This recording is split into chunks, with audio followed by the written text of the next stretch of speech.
Bismillahirrahmanirrahim. Assalamualaikum warahmatullahi wabarakatuh. Waalaikumsalam Alhamdulillah, warahmatullahi wabarakatuh. alhamdulillahirabbil alamin. Pertama-tama marilah kita senantiasa memanjatkan puji dan puji syukur kita kehadirat Allah Subhanahu wa taala yang pada kesempatan sore hari ini masih memberikan begitu banyak nikmat kepada kita sehingga kita bisa hadir, bisa bersilaturahmi di acara kita yang spesial Bapak Ibu ya di bulan Ramadan ini, yaitu di sharing inspirasi wakaf spesial Ramadan. Salawat dan salam senantiasa tercurahkan kepada junjungan kita Nabi Muhammad Shallallahu Alaihi Wasallam, keluarga, sahabat, dan pengikutnya hingga akhir zaman. Yang kami hormati Ustadz Bobi Manulang selaku narasumber pada kesempatan sore hari ini. Yang kami hormati Bapak Eko Priyanto, SE, selaku Direktur Wakaf Mulia Institut yang insya Allah senantiasa dirahmati oleh Allah. Bapak Ibu, para ustadz dan ustadzah sekalian, peserta sharing inspirasi wakaf spesial Ramadan yang insya Allah senantiasa dirahmati oleh Allah. Berbahagia sekali, bersyukur sekali pada kesempatan sore hari ini di bulan Ramadan yang penuh berkah ini, kita bisa bersama-sama hadir di Zoom meeting ini untuk bersama-sama kita akan belajar terkait sebuah tema yang sangat menarik, yaitu strategi pengembangan wakaf produktif, utamanya adalah terkait dengan rumah sakit di Dompet Duafa.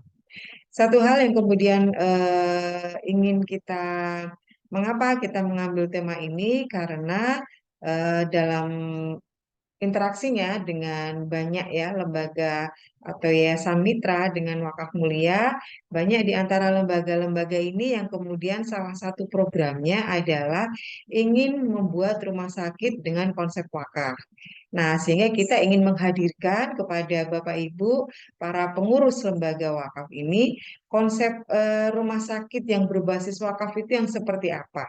Dan Alhamdulillah pada sore hari ini sudah hadir di tengah kita, beliau adalah Ustadz Bobi Manulang, yang sama-sama kita ketahui beliau adalah sebagai General Manager wakaf ya di Dompet Duafa, dan Dompet Duafa merupakan salah satu lembaga yang sudah begitu banyak mengembangkan rumah sakit yang berbasis pada wakaf. Oleh karena itu Bapak Ibu, kita tidak akan berlama-lama ya, sambil menunggu mungkin peserta yang lainnya yang sedang melaksanakan ibadah sholat asar, mudah-mudahan segera nanti untuk bergabung bersama kita, dan kita akan langsung saja membuka forum kita pada kesempatan sore hari ini dengan bersama-sama membaca basmalah. Bismillahirrahmanirrahim. Bismillahirrahmanirrahim. Selanjutnya, mudah-mudahan dengan bacaan basmalah tadi memperlancar acara kita dan juga membawa keberkahan bagi kita semua yang hadir pada kesempatan sore hari ini. Tak lupa silakan bagi Bapak Ibu yang hadir pada kesempatan sore hari ini dan sekiranya ada teman-teman nih dari tim lembaganya yang belum bergabung, silahkan bisa dicolek-colek Bapak Ibu untuk bisa segera bergabung, dan juga pastikan nanti Bapak Ibu bisa presensi ya, presensi di chat Zoom. Insya Allah materi seminar yang akan disampaikan oleh beliau Ustadz Bobi pada kesempatan sore hari ini akan kita sharingkan juga kepada Bapak Ibu sekalian supaya Bapak Ibu bisa lebih eh, lengkap ya menerima materi pada kesempatan sore hari ini. Baik, kita akan masuk ke acara inti kita, yaitu tentang pemaparan dan juga sharing-sharing ya dari Ustadz Bobi yang sudah hadir pada kesempatan sore hari ini. Untuk mempersingkat waktu, langsung saja forum saya serahkan kepada Ustadz Bobi Manulang. Kepada beliau kami persilahkan. Baik, terima kasih Ibu Isna. Bismillahirrahmanirrahim. Assalamualaikum warahmatullahi wabarakatuh. Waalaikumsalam. Alhamdulillahirabbil alamin. Wassalatu wassalamu ala asrofil anbiya'i wal mursalin wa ala alihi wa sahbihi ajmain. Amma ba'du. Rekan-rekan peserta seminar, bukan seminar ya, semacam sharing session ya, perwakafan bersama Wakaf Mulia. Sudah berulang tahun belum Wakaf Mulia nih Bu Isna? Pak Eko, sudah ya?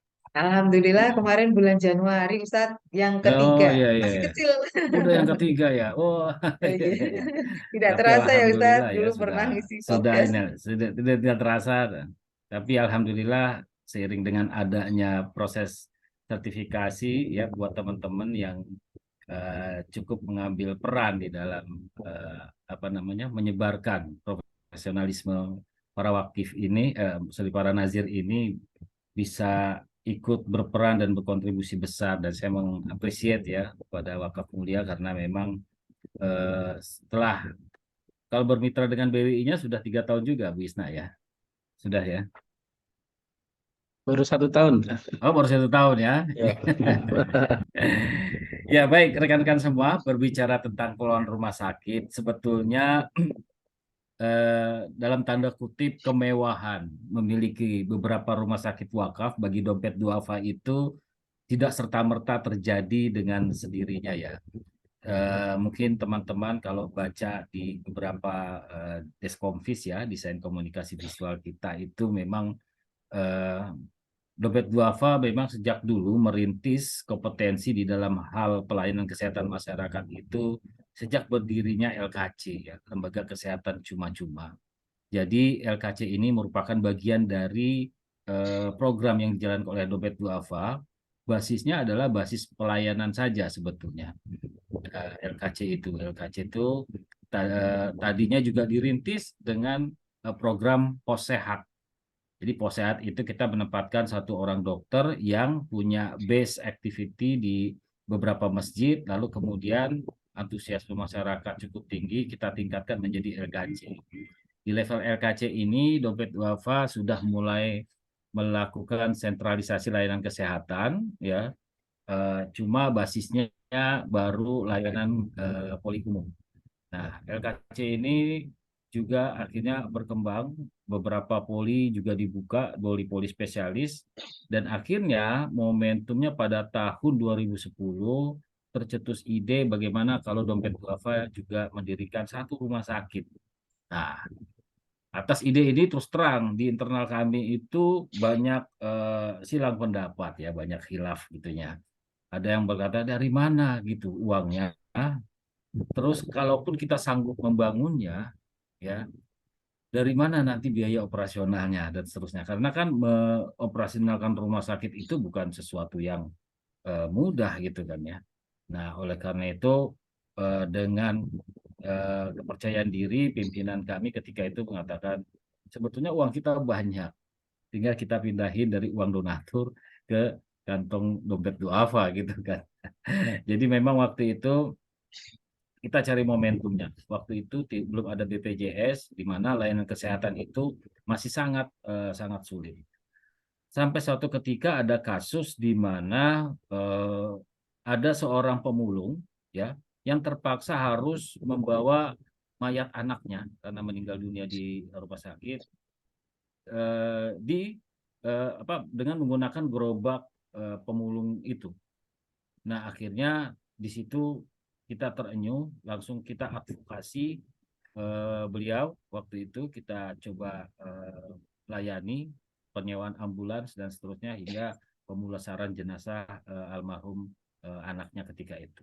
Nah, atas dasar itu kemudian selanjutnya si bapak ini menjadi mustahik dompet duafa dan kita mohon izin bahwa profil kasus yang dia alami akan kita angkat sebagai bahan konten campaign kita untuk membangun rumah sakit. Tagline pertama dari campaign kita waktu itu adalah orang miskin dilarang sakit gitu kan ya. Jadi itu tagline-nya. Nah, di bawahnya ada penjelasan kenapa orang miskin dilarang sakit, karena ketika itu akses kesehatan masih sangat-sangat sulit. Oleh karena itu, Dompet Duafa sedang ingin berikhtiar untuk membangun satu rumah sakit. Kita namakan bukan rumah sakit waktu itu, tapi rumah sehat. Ya, rumah sehat terpadu khusus melayani para duafa. Jadi, rumah sakit kita akan memiliki fokus pelayanan kepada duafa. Nah, ketika itu 2010 kita mendapatkan lahan tanahnya, kita beli untuk apa namanya pengadaan rumah sakit itu, lalu kemudian tahun 2012 kita mulai groundbreaking dan menyelesaikan pembangunan di 2 tahun berikutnya. Jadi resmi 2014 itu rumah sehat terpadu sudah bisa beroperasi. Nah, oleh karena itu ini merupakan cikal bakal pertama Dompet Duafa, yaitu rumah sehat terpadu yang ada di Palu. Nah, barangkali setelah kesempatan kita berdiskusi pada sore hari ini, ada baiknya nanti coba dijadwalkan Bu Isna, barangkali teman-teman ada waktu berkunjung langsung ke rumah sehat terpadu yang merupakan tonggak sejarah rintisan rumah sakitnya Dompet Duafa. Oke, saya akan coba memulai presentasi pada sore hari ini. Apakah sudah terlihat di layar bahannya? Sudah Ya. kelihatan, Ustaz. Tapi belum ini ya, belum di. Belum full screen. Oke, sebentar. Oh, ini begini ya, ada tanda. Ya, oke. Oke, rekan-rekan semua, baiknya kita refresh sedikit ya. Jadi wakaf sebagai salah satu cabang filantropi di Indonesia, ya bahkan juga di dunia ya, itu bersandingan dengan zakat, infak, dan sedekah wakaf itu ya. Nah, yang kita lebih kenal lebih dulu dan ini yang mindsetnya cukup kuat di masyarakat adalah zakat. Jadi donasi ke lembaga itu adalah zakat. Belum yang lain-lain lah yang sifatnya infak maupun wakaf. Tetapi secara pengelolaan sebetulnya patut kita ketahui bahwa ada perbedaan signifikan antara pengelolaan zakat dengan pengelolaan wakaf. Pengelolaan zakat itu hanya ada 2 box aktivitas yang menjadi fokus utamanya, gitu ya. Jadi paradigmanya adalah paradigma penyaluran. Artinya seberapa besar dana yang dihimpun melalui zakat, maka amil memiliki kewajiban untuk menyalurkan habis di dalam 1 tahun. Sehingga sepanjang dana zakat itu tersalurkan ke dalam 8 asnaf golongan penerima zakat, maka sudah tidak ada lagi isu compliance syariah ya terhadap amil bahwa penyaluran masih ada masalah. Sepanjang itu sudah tersalurkan habis, maka sudah selesai. Nah, berbeda dengan zakat, wakaf memiliki proses yang lebih kompleks. Ya, ada penghimpunan dan juga ada penyaluran. Tetapi penyaluran ini tidak dinamakan penyaluran kalau menurut hemat saya, tetapi kita namakan distribusi. Inti aktivitas wakaf bukan di penyaluran seperti zakat, tapi di aspek pengelolaannya. Karena kenapa?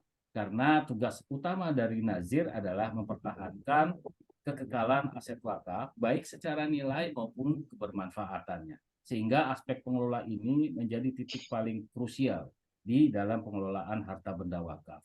Oleh karena itu, termasuk di dalamnya objek harta benda wakaf dalam berupa rumah sakit, maka sudah selayaknya kita mempersiapkan diri untuk mempersiapkan segala sesuatunya, mempersiapkan bisnis rumah sakit ini ya, dalam tanda kutip bisnis ya, karena masih banyak yang agak alergi menggunakan kata bisnis di aktivitas perwakafan, tapi realnya memang entrepreneurship itu adalah bisnis.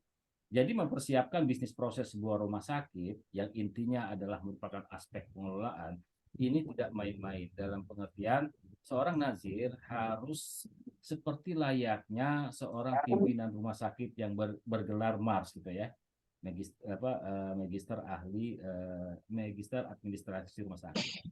Karena kenapa? Karena memang rumah sakit ini begitu kompleks dari aspek tata kelolanya. Contoh yang saya ambil ini ya supaya teman-teman juga tidak terlalu melihat puncak kejayaannya saja. Di dalam rumah sakit itu biasanya kita membutuhkan paling tidak 6 bulan masa grace period. Artinya 6 bulan kita tidak terbebani oleh rata-rata berapa Pak Bobi? Sebetulnya rata-rata lebih dari 6 bulan. Rata-rata itu bisa 1 tahun. Kita butuh grace period. Nah, itu apalagi ditambahi beban bahwa rumah sakit wakaf layaknya itu adalah rumah sakit yang beroperasi untuk melayani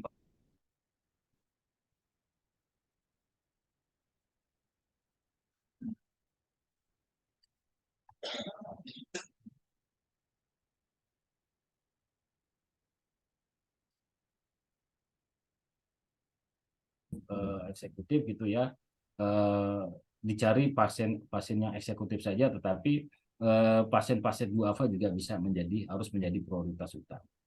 Nah, oleh karena itu, rumah sakit sebagai harta benda wakaf, maka prinsip pengelolaannya itu tetap harus sama dengan penerimaan harta benda wakaf lainnya. Nah, dompet duafa sudah mengalami dari berbagai macam bentuk ya, baik kita menerima rumah sakit sebagai objek wakafnya kita sudah pernah ya. Kita menerima setoran modal untuk dijadikan rumah sakit juga sudah pernah. Kita menghimpun dana masyarakat ya sedikit demi sedikit lalu kemudian dijadikan rumah sakit pun pernah. Yang hibrid pun pernah, artinya ada orang ngasih tanahnya gitu ya, tapi dengan akad dompet duafa harus membangun sebuah rumah sakit. Sementara dari sisi lain kita juga melakukan penghimpunan fundraising untuk memenuhi kebutuhan pembangunannya. Ya, fundraising ini pun juga joint activity dengan mitra kita. Contoh dengan rumah sakit Hasyim Asyari yang ada di Jombang ya. Dompet duafa bekerja sama dengan Yayasan Teguh Ireng. Nah, waktu itu kita di challenge. Dompet duafa ketika itu Gus Salahuddin Wahid masih hidup. Bisa nggak kalian membuat satu rumah sakit ya di Jombang ini seperti layaknya yang kalian bikin di Parung. Ya, kita waktu itu lumayan juga kan bikin rumah sakit di daerah Jombang, kita belum pernah melakukan assessment sama sekali, nggak tahu opportunity-nya kayak gimana, tapi dengan kepercayaan diri kita jawab, bisa Pak, dengan syarat kita melakukan aktivitas co-branding. Artinya dompet duafa nggak mau lepas dari branding Hasyim Asyarinya. Dalam artian kita juga mutual prospek gitu ya, artinya dompet duafa juga melakukan prospek fundraising di jaringan donatur dompet duafa dan kita juga minta diizinkan untuk memprospek jaringan donatur berbasis relasi dan lingkup Yayasan Teguh Ireng yang notabene sudah banyak orang yang berhasil, pimpinan pejabat pemerintahan dan seterusnya. Kita bisa memanfaatkan itu. Oke. Nah, akhirnya berjalan hampir 2,5 tahun, rumah sakit itu akhirnya sekarang berdiri dan sudah beroperasi. Nah, ini salah satu bentuk di mana ketika kita mau melakukan inisiasi pembangunan rumah sakit, jangan kemudian mengharapkan segala sesuatunya sudah tersedia dalam kondisi yang ideal gitu ya. Tanahnya sudah ada, modalnya sudah ada. Kalau itu nggak challenging dan hampir bisa dipastikan tidak ada yang bisa menemui kondisi seperfect itu ya, sesempurna itu.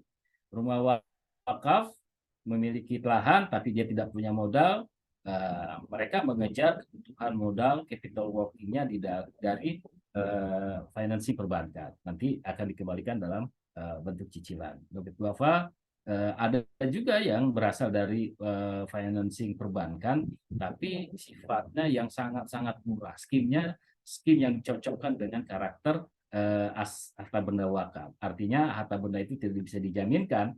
Apa yang dijaminkan? Yang dijaminkan adalah prospektus bisnisnya dan juga termasuk prospektus penghimpunannya dompet duafa. Karena kan sebetulnya masalah di Nazir itu ya mau bangun apapun insya Allah Nazir bisa kok. Cuma kan hari ini Nazir itu punya gap ya, punya kesenjangan antara kebutuhan kapital modalnya dengan kemampuan fundraisingnya. Nah itulah kemudian perlu ada bridging fund sebetulnya. Jadi seumpama kita sebetulnya sanggup kalau dana tersedia membangun rumah sakit dalam 1 tahun, kemampuan fundraising kita itu ternyata butuh 3-4 tahun. Nah, biasanya kan begitu kondisinya.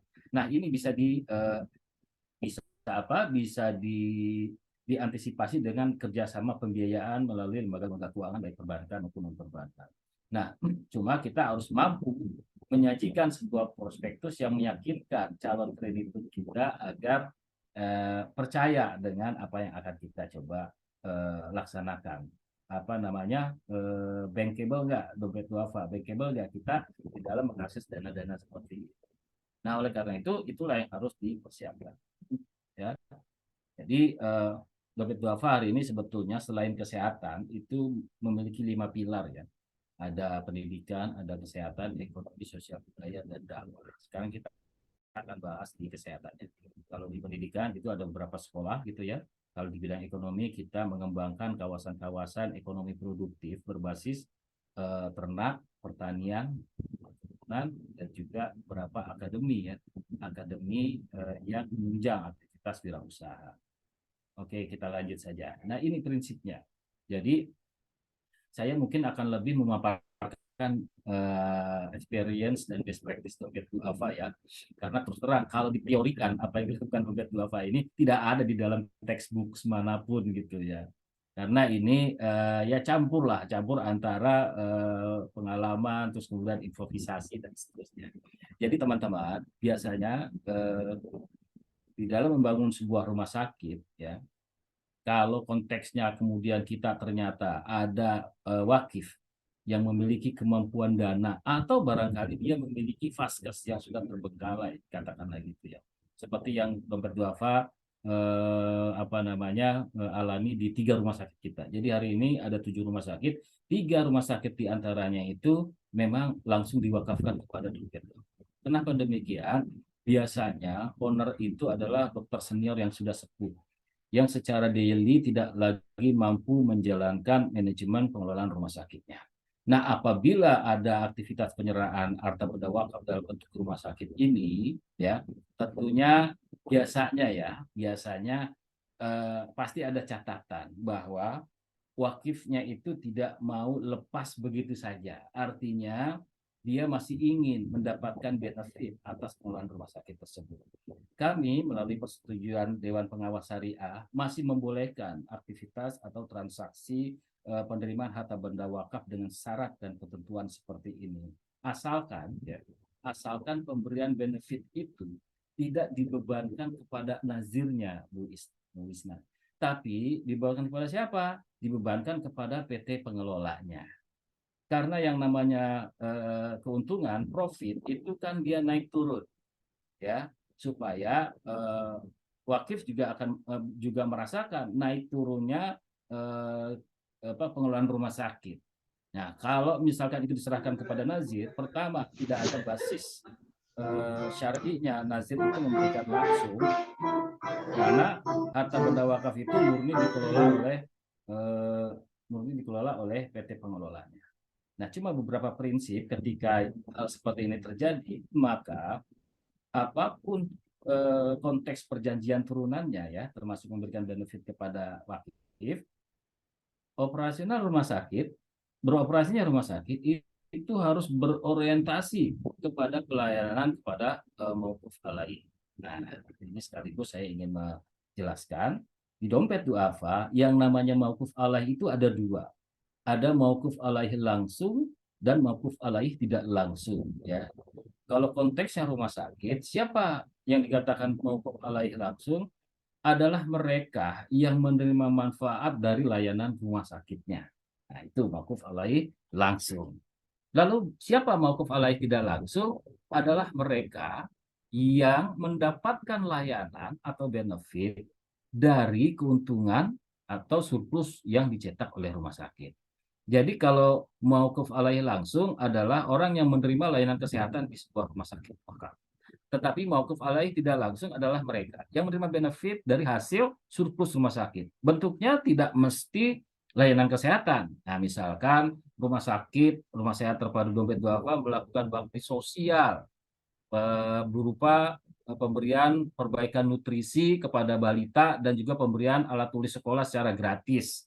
Ya, dari mana itu uangnya? Dari surplus wakaf rumah sakit. Nah, jadi sebetulnya ketika kita mengukur konteks keberhasilan seberapa besar manfaat sebuah rumah sakit, teman-teman bisa mengukur dari 2 aspek ini. Seberapa banyak mauquf alaih langsungnya, seberapa banyak mauquf alaih tidak langsungnya. Nah, teman-teman semua, oh ya, belum selesai tadi. Jadi penyerahan rumah sakit ini kepada dompet duafa nantinya akan menganut prinsip bahwa kalau ada profit margin dari pengelolaan, ya minimal nanti 60%, bukan cuma profit margin ya, kepemilikan saham di PT pengelola ini nantinya 60% minimal milik dompet duafa dan maksimal 40% untuk wakifnya. Gitu ya. Kenapa? Karena wakif itu ya, karena kenapa dompet duafa harus lebih besar? Untuk menjaga orientasi pelayanan rumah sakit ini. Ya. Jadi kalau misalkan dalam RUU PS kan suara terbanyak yang diambil kebijakannya kan ya. Bayangkan Kan kalau kemudian kita menjadi pemilik saham minoritas, maka bisa jadi layanan rumah sakit itu akan melenceng dari misi wakafnya kalau porsi terbesar tidak diberikan kepada nazir. Nah, oleh karena itu ini berlaku prinsip seperti itu. Ya. Nah, adapun soal profit margin itu bisa disepakati tidak harus mencerminkan sharing kepemilikannya, ownership sharingnya, seperti itu. Nah, jadi ini untuk membuat sebuah mekanisme yang win-win solution, katakanlah seperti itu. Nah, secara operasional dalam prakteknya dompet duafa menginginkan agar apabila mempercayakan sebuah rumah sakit kepada dompet duafa, maka wakif itu kalau bisa tidak ikut di dalam operasional pengelolaannya. Sebab pengalaman kami agak cukup ribet itu. Yang penting kita sama-sama bertanggung jawab di dalam RUPS melaporkan LPJ atau laporan pertanggungjawaban pengelolaan rumah sakit, dan kita berikan apa yang menjadi hak para pihak yang tergabung di dalam PT pengelolanya. Jadi prinsipnya adalah rumah sakit sudah diserahkan secara harta benda wakaf kepada nazir, artinya ownership-nya sudah berubah dari tangan wakif kepada Allah Subhanahu wa taala yang diwakili oleh nazir. Sehingga secuil apapun tidak boleh ada klaim lagi dari pihak keluarga wakif atas asetnya. Tetapi kalau misalkan keluarga wakif masih inginkan benefit, itu masih bisa diakomodir lewat PT pengelola. Kenapa ini dilakukan? Ini rada aneh, kok wakaf masih bisa cawe-cawe, masih bisa ngasih ke wakifnya. Pertama, secara historical kita melihat pesan Rasulullah kepada Sayyidina Umar bin Khattab, di mana Umar sendiri masih boleh menggunakan sebagian dari hasil tanah di Khaybar secukupnya dan seperlunya. Nah, artinya dari kata secukup dan seperlunya inilah kemudian kita beristihad dan membuat kesepakatan berapa kira-kira yang pantas diberikan untuk keluarga wakif. Karena bukan apa-apa hari ini yang namanya aset kita ini kan sambil belajar berwakaf ya. Tidak ada orang yang bukan tidak ada, maaf. Jarang sekali orang yang totally memberikan aset wakaf itu lepas kalau memang wakafnya itu memang wakaf produktif ya. Artinya sebetulnya dia masih ingin mengharapkan benefit itu. Ya sudah, kita jangan paksa mereka untuk total melepaskan asetnya. Sudah asetnya diberikan, putus pula benefitnya. Nah, kita masih memberikan ruang itu agar wakif masih merasa ada kedekatan emosional dengan aset wakaf yang dikelolanya. Nah, biasanya dompet duafa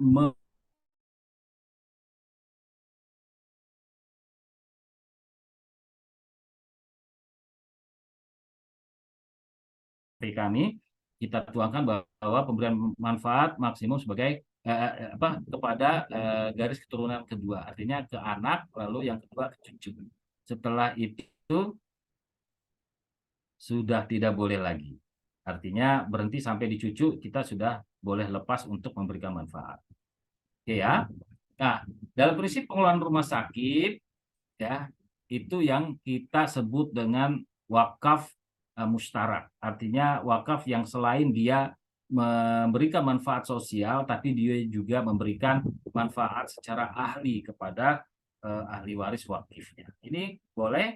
Boleh. Dr. Fahru Roji mengatakan bahwa sebetulnya secara eksplisit memang tidak tercantum di dalam Undang-Undang Nomor 42 tahun 2006 di PP dan juga di Undang-Undang Nomor 41 tahun 2004, karena tidak diatur secara itu bukan berarti dia dilarang, tapi dibolehkan dengan prinsip untuk mendapatkan maslahat yang lebih besar. Nah, ketika wakaf ini dioperasional,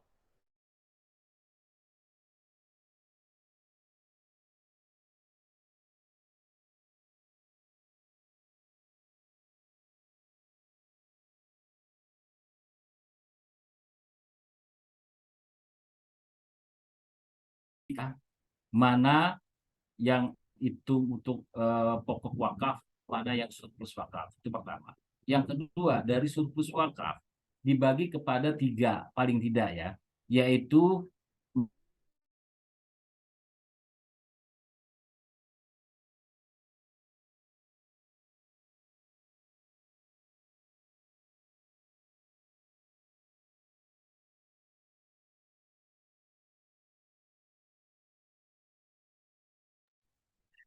Sepertinya internetnya Ustadz Bobi Manulang nih yang agak apa terkendala ya. Jadi beliau terpental.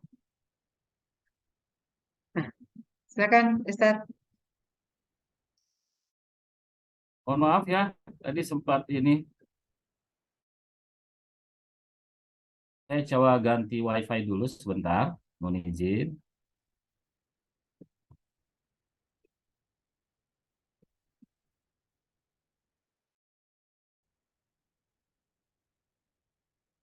Oke.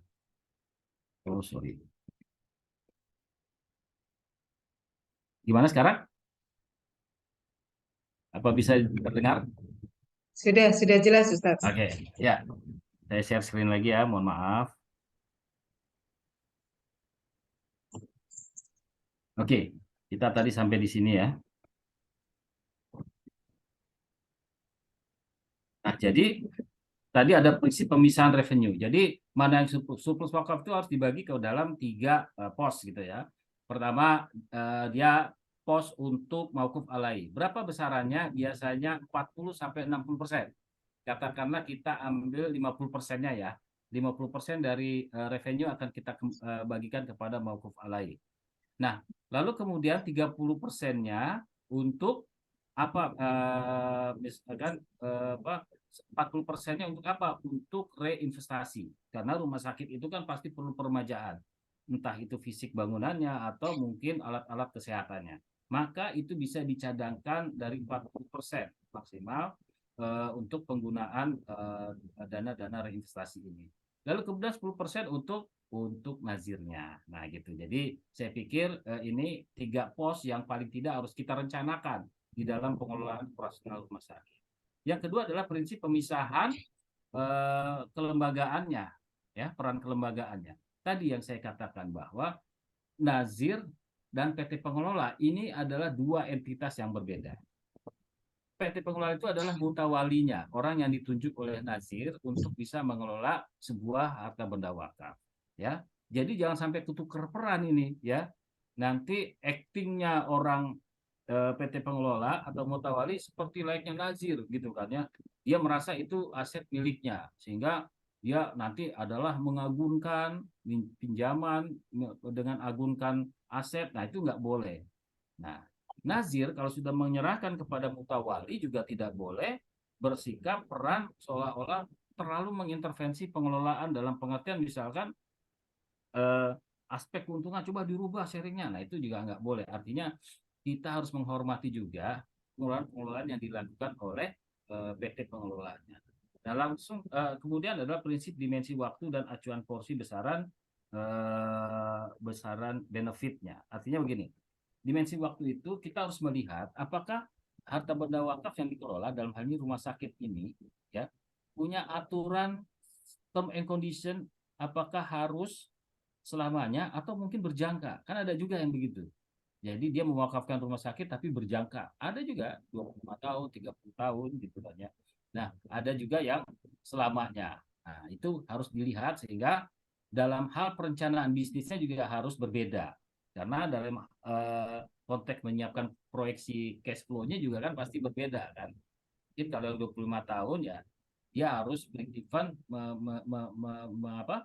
merencanakan break even point itu di paling lambat jadi 20 tahun sehingga 5 tahun itu bisa mengambil keuntungan atau mungkin kalau bisa 15 tahun dan seterusnya. Nah, ini perlu diperhatikan supaya kita tidak salah di dalam hal membuat skema bisnisnya seperti itu ya. Nah, pengelola rumah sakit hari ini kita sudah memiliki dengan konsep mustarak ini kita sudah beberapa kelola. Jadi hampir semua rumah sakit kecuali rumah sehat terpadu itu kita kelola secara mustarak. Artinya masih menyisihkan benefit kepada wakifnya gitu ya, walaupun tidak banyak ya.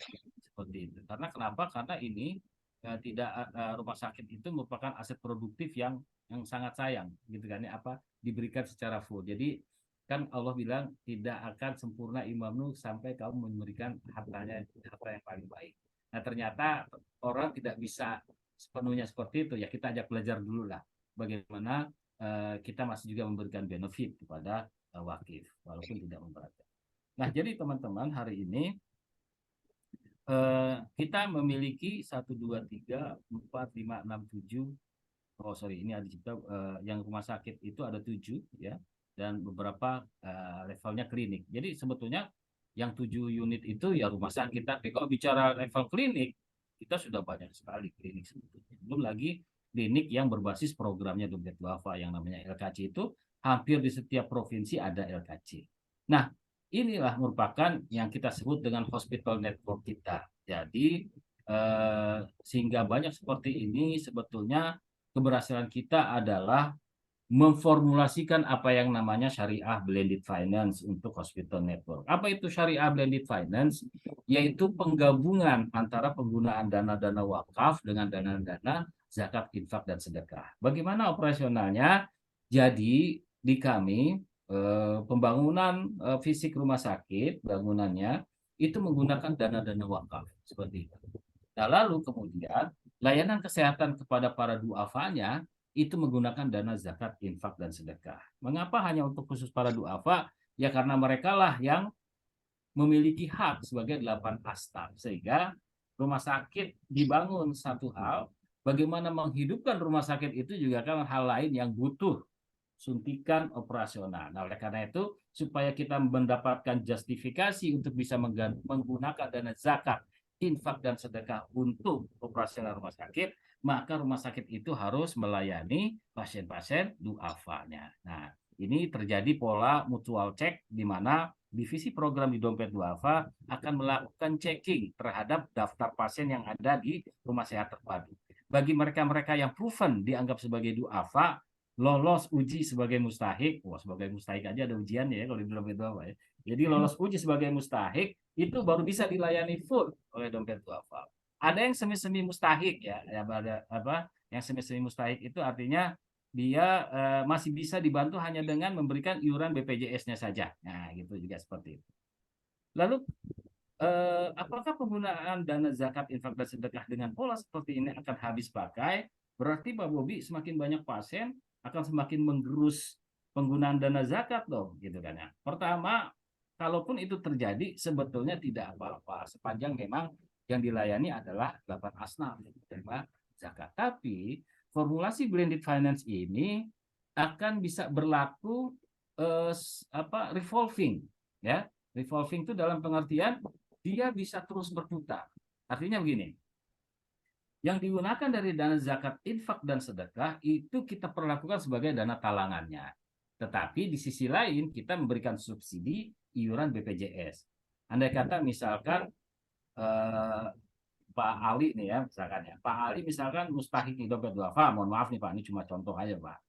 Pak Ali mustahiknya Dompet Duafa. Dia kebetulan punya penyakit kronis yang setiap bulan harus berobat. Penyakit kronis itu ya kayak diabetes, darah tinggi, jantung, itu kan biasanya kontrol setiap bulan. Nah, ketika dia sakit kronis dan dia dinyatakan sebagai duafa, maka Dompet Duafa langsung mensubsidi iuran BPJS-nya. Tetapi even dia sudah menjadi peserta BPJS kan tidak bisa langsung dapat uang dari BPJS untuk berobat kan. Nah makanya kita harus siapkan dana talangannya. Paling tidak selama 3 bulan ke depan. Artinya 3 kali berobat. Jadi Pak Ali nantinya setelah berobat tenang-tenang aja. Sudah di cover oleh Dompet Duafa gitu kan ya. Nah setelah 3 bulan, masuk bulan keempat, kita ajukan klaim kepada BPJS bahwa pasien atas nama Ali gitu ya sudah dilayani kesehatannya di Rumah Sehat Terpadu Dompet Duafa. Berikut rincian klaim pembayarannya. Ketika itu dicairkan, maka dana yang cair itu biasanya kalau real cost layanannya itu habis 1 juta, itu biasanya kita dapat klaim dari BPJS itu 1.200.000. Ya, 1 jutanya dikembalikan untuk mengembalikan pokok dana wakaf yang sudah dipakai, dana talangan tadi, yang 200.000 kita catat sebagai surplus wakafnya. Nah jadi pelayanan mustahik hari ini pun punya peluang untuk menggunakan dana yang bisa diputar ya, jadi revolving fund, sehingga dana zakat juga tidak habis pakai. Nah, oleh karena itu saya pikir ini merupakan sebuah informasi yang perlu kami sampaikan bahwa secara garis besar kenapa Rumah Sakit Dompet Duafa survive ya seperti itulah kurang lebih pengelolaannya, sehingga dana-dana itu bisa kita coba kombinasikan. Nah, oleh karena itu teman-teman, memang agak sulit kalau berpikir membangun rumah sakit nanti carinya itu pasien yang eksekutif aja, yang notabene punya kemampuan mandiri di dalam membayar. Pertama itu enggak apa namanya ya. Ya sebetulnya betul sah-sah saja, tapi di Indonesia kesan objek harta benda wakaf hanya memilih pasien eksekutif itu kayaknya kan kurang baik gitu ya. Nanti donatur bisa gimana begitu. Itu satu. Kemudian yang kedua, keberhasilan kita adalah di dalam menumbuhkan jumlah pasien. Kalau kebanyakan rumah sakit dengan basis industri gitu kan ya, itu kan petugasnya gitu kan ya, dokternya kan nunggu pasien kan di rumah sakit. Kalau pasien nggak datang, banyak yang nggak datang ya rumah sakitnya sepi. Kalau pasiennya banyak seperti saat COVID kemarin ya penuh gitu. Tapi dompet duafa tidak menunggu pasien di rumah sakit.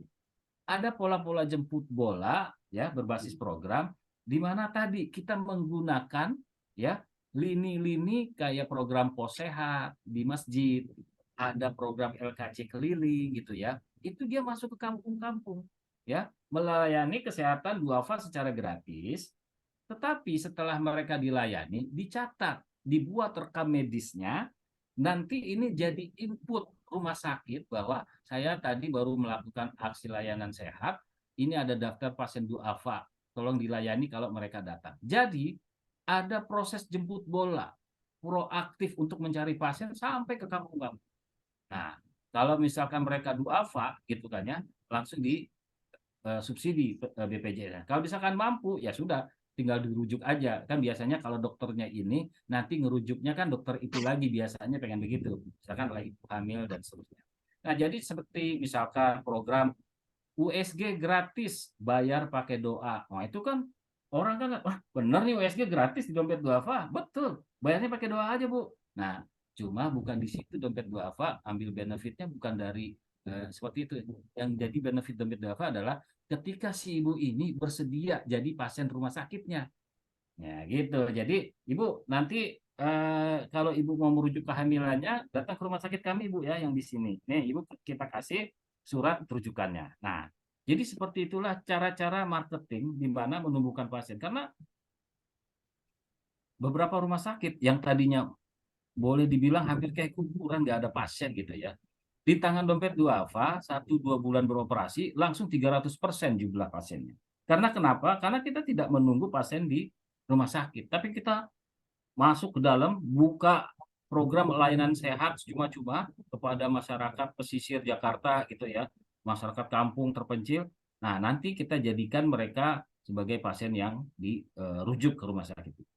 Rumah Sakit Ahmad Wardi yang milik Badan Wakaf Indonesia, tapi di under manajemenkan oleh Indonesia, oleh Dompet Duafa, juga melakukan hal serupa. Kita juga jemput pasien sampai ke pelosok, gitu kan. Bahkan kita punya satu unit, ya, satu unit mobil apa tuh, Toyota Hiace yang kita gunakan khusus untuk jemput pasien. Jadi pasien itu, customer itu kita cari gitu loh, walaupun dia pasien duafa. Nah, jadi rumah sakit berbasis wakaf punya keunggulan dalam hal model bisnisnya ya. Jadi dari 7 rumah sakit dompet duafa itu sekarang total kapasitas sudah mencapai 480 bed dengan rata-rata tipe C ya. Kalau mau dirinci itu ya, kita sudah punya 7 rumah sakit, 8 klinik dan 2 optik. Nah, dan semuanya berbasis wakaf nih. Tapi ini di luar dari jejaring kesehatan yang namanya LKC tadi, gitu. Karena LKC itu kan sebetulnya bukan wakaf, dia bagian dari pembiayaan program dari dompet duafa, bisa menggunakan dana zakat, infak, sedekah.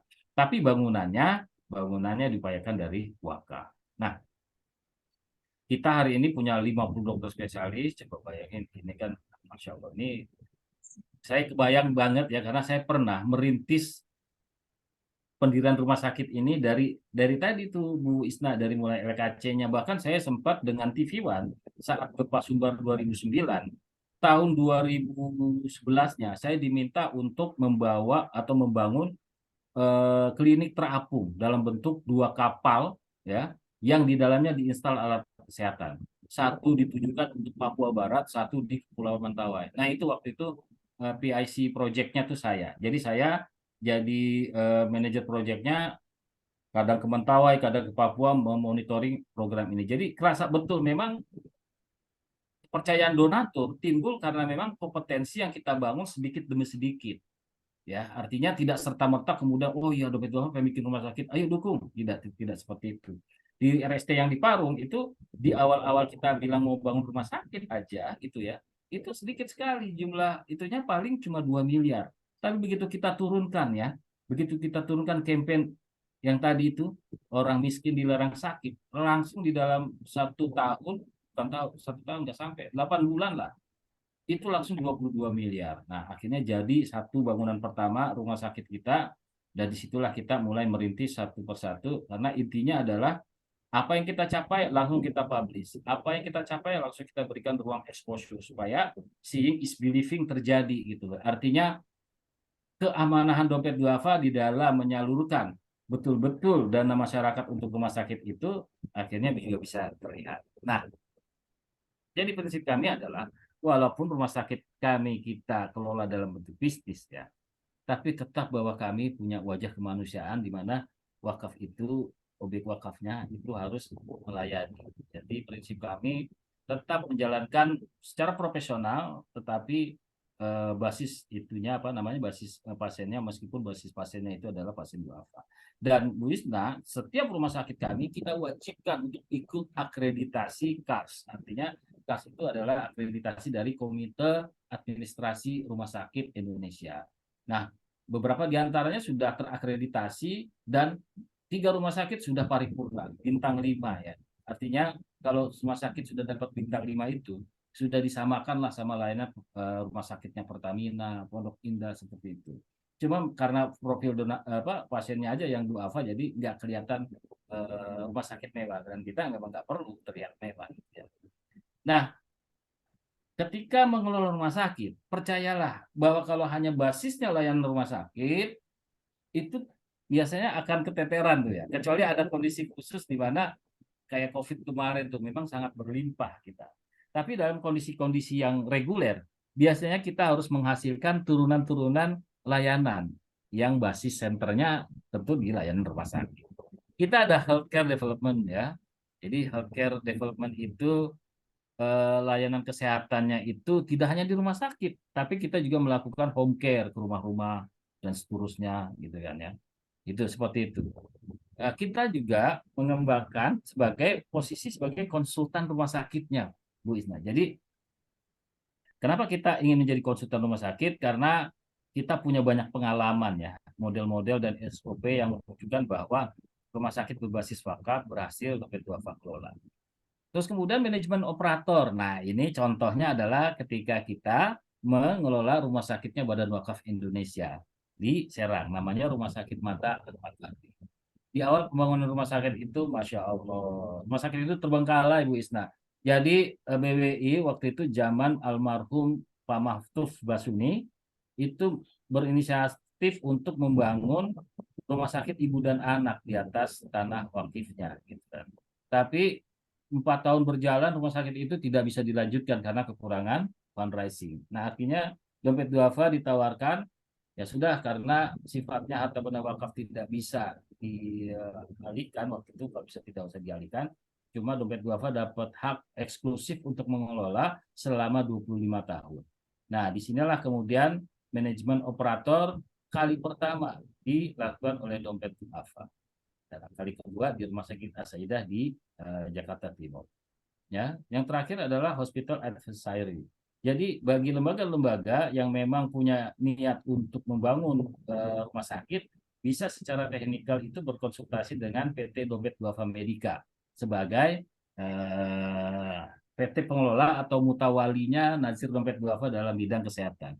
Jadi ini yang produk kami ini adalah produk PT Medica. Nah, sekarang ketika kita melihat potret model bisnisnya, sebetulnya yang bisa menjadi peluang sebagai sumber investasi sebuah rumah sakit adalah pertama, wakafnya itu sendiri ya, Bu Isna. Nah, seperti itu. Lalu yang kedua adalah endowment fund.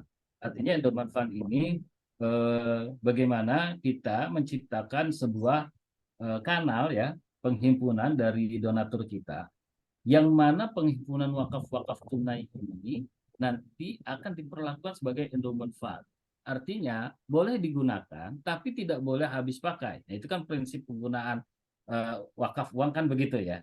Jadi event dia dibentuk dalam bentuk uang, dia bebas digunakan untuk apa saja. Tapi dalam periode tertentu, wakif harus bisa mengembalikan sehingga secara cash flow bisa menunjukkan bahwa pengembalian pokok wakaf itu telah terjadi walaupun secara berangsur.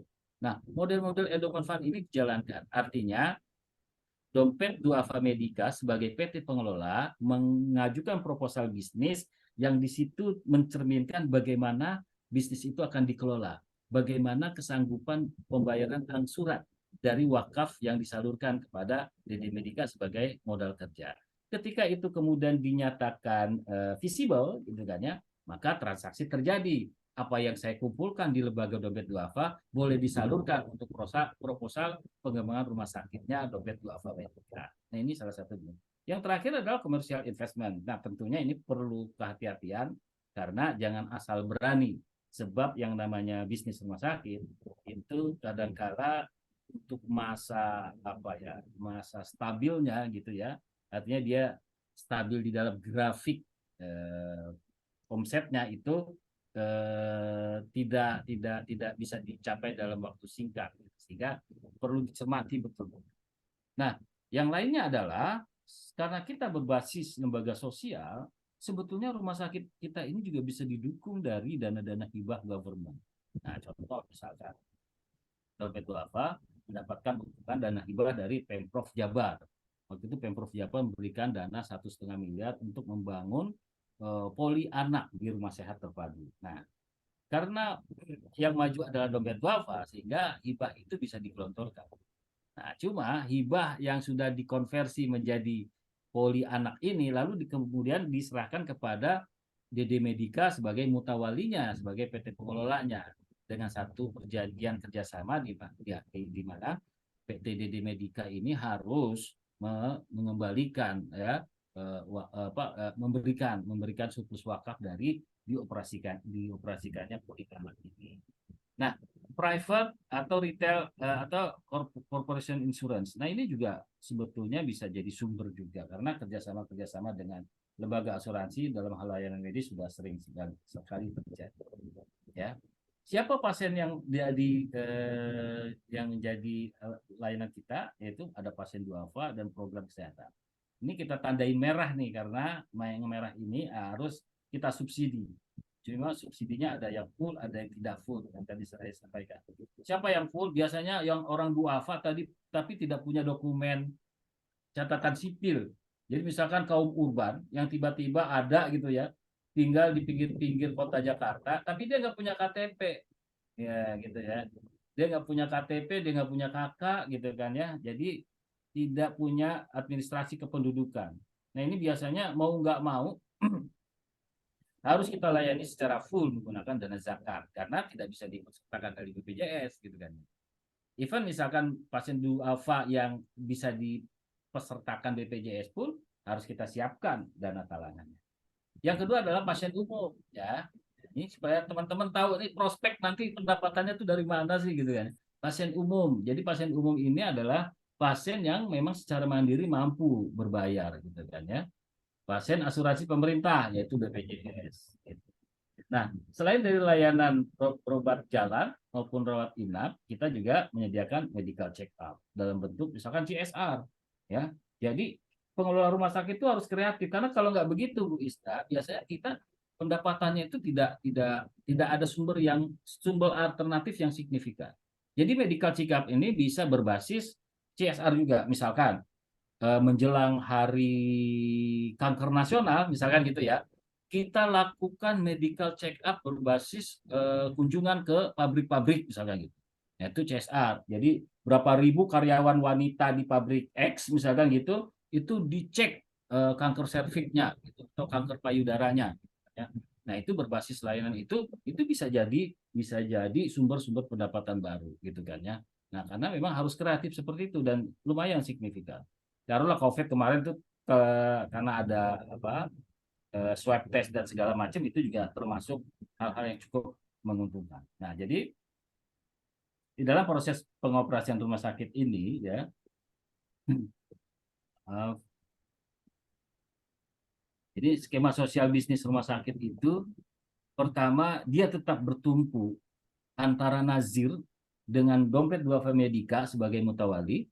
Ini harus sama-sama paham bahwa apa yang akan kita kelola adalah harta benda wakaf. Sehingga 3 prinsip itu udah jangan pernah ada deh dalam pikiran PT pengelola. Menggadaikan, menjual gitu kan ya, atau memindahtangkan jangan sampai. Kalau dia harus mau mengakses pinjaman ya, bukan rumah sakitnya yang diagunkan, tapi aset-aset lain yang sifatnya non wakaf. Jadi ketika ada orang wakif datang menyerahkan aset wakaf ya, lalu kemudian diterima oleh nazir, maka nazir akan melakukan telaah dulu ya. Akan telaah dulu berdasarkan masukan-masukan PT Dedi Medika sebagai salah satunya core kompetensi dalam hal perencanaan bisnis rumah sakit. Dompet duafa melihat peluangnya, apakah rumah sakit ini kalau kita terima punya peluang bagus dalam direct fundraising-nya, crowdfunding-nya, gitu kan ya. Atau misalkan rumah sakit ini punya peluang untuk kita campaign ke masyarakat dan membentuk dana abadi layanan kesehatan para duafanya.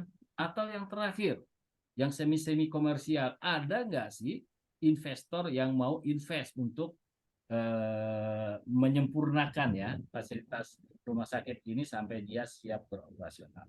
Investor ini kan sebetulnya ada investor kebaikan juga ya. Ada angel investor yang tidak terlalu pengen keuntungan. Ya udahlah, saya mah nggak usah dipikirin imbal hasilnya. Cukup kembalikan saja pokok investasi saya. Nanti dalam jangka 5 tahun saya sudah bisa terima lagi investasi yang sudah saya berikan. Ada juga yang begitu. Ada yang juga minta sharing dan juga ada yang minta dengan format lainnya. Nah, ketika berbicara operasional rumah sakit, maka ya DD Medika langsung membentuk PT pengelola sebagai wakil dari jadi DD Medika ini holding company-nya gitu ya, katakanlah gitu, yang dia melakukan banyak bisnis tadi. Tapi nanti di setiap rumah sakit itu dibentuk PT-PT pengelolanya sendiri-sendiri.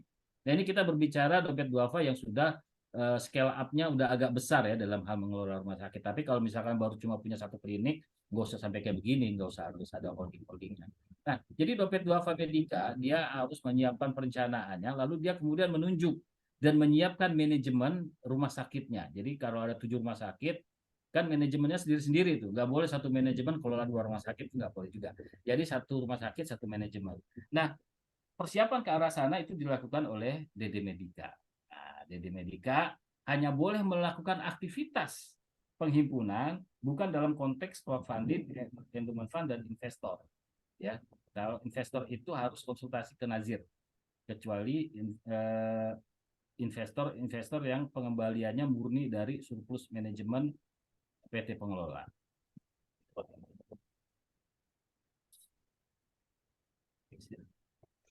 Oke. Nah, kalau dalam jasa konsultasi biasanya strukturnya seperti ini. Gitu ya. Jadi ada project owner ketika menghubungi domain duafa, saya punya aset wakaf nih, tapi saya belum mengerti bagaimana melakukan persiapan operasionalnya. Nah, maka dompet duafa siap mengasistensi dan beberapa tahapan akan kita tempuh dengan cara seperti ini. Jadi kita siapkan dulu konsultasi visibility study-nya, manajemennya gimana sampai nanti didampingi, ada pendampingan manajemennya. Seperti itu. Pernah nggak dompet duafa begitu? Pernah, ya. Termasuk dengan BWI, termasuk dengan Rumah Sakit As-Sayyidah di Jawa Timur, kita dampingi. Nah, inilah ketujuh rumah sakit yang kita kelola sejauh ini. Wisna, rumah sakit terpadu, ini rumah sakit yang pertama kami. Ada 5 poli yang sudah dioperasikan di sana, poli umum, poli mata, poli jantung, poli saraf, poli bedah, dan sudah ya seperti itu. Terus juga Akasri Bauna juga sama, ada 5 poli. Nah, Lancang Kuning. Lancang Kuning ini adalah rumah sakit khusus penyakit jiwa. Nah, jadi biasanya pasien penuh tuh setelah pilkada, bisa. Sebentar lagi, Ustaz. Sebentar lagi nih, biasanya ini penuh nih, betul. Ini kita alami soalnya. Dan ini Masya Allah, banyak juga selain dari pasien-pasien korban pilkada, keluarga yang sudah tidak mampu merawat anggota keluarganya yang kena penyakit jiwa karena sering berontak, merontak dan seterusnya. Dan perjuangan mengevakuasi pasien itu juga luar biasa dari teman-teman dari pengelola rumah sakit itu. Nah, ini sebetulnya sangat unik ya. Artinya ini juga diapresiasi oleh pemerintah daerah setempat karena RSUD pun kewalahan melayani pasien-pasien penyakit jiwa.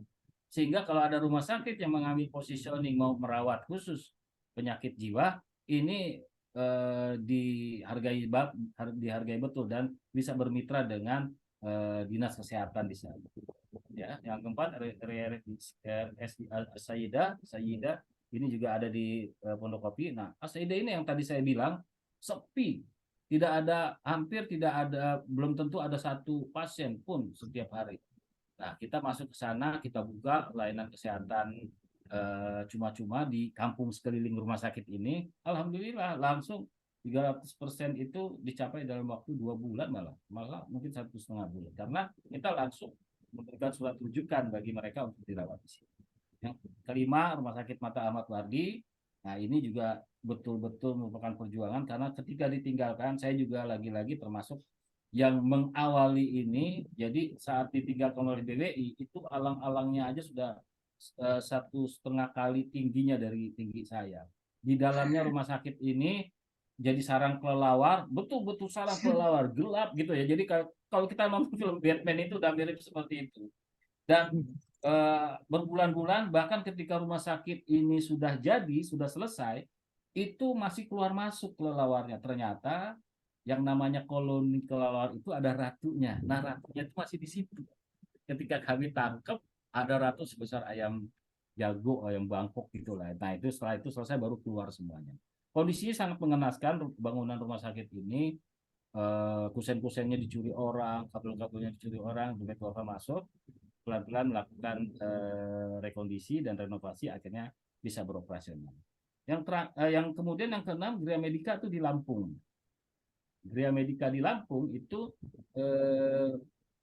diberikan, jadi aset wakaf yang diberikan dari waktu itu beliau masih ketua DPRD Kota Bandar Lampung, Provinsi Lampung. Nah, beliau dulu mantan perawat rumah sakit yang nggak kurus, dikasih dompet duafa, tapi tadi dengan akad wakaf ahli, jadi masih memberikan benefit sebagian kepada sang ahli waris. Yang terakhir yang Rumah Sakit Hasyim Asyari yang tadi saya sudah jelaskan bagaimana awalnya. Nah, ini jumlah pasien, perkembangan jumlah pasien. Nah, bisa dilihat ya. Jadi memang perkembangan jumlah pasien itu growth-nya meningkat, tapi memang tidak selalu mulus gitu ya.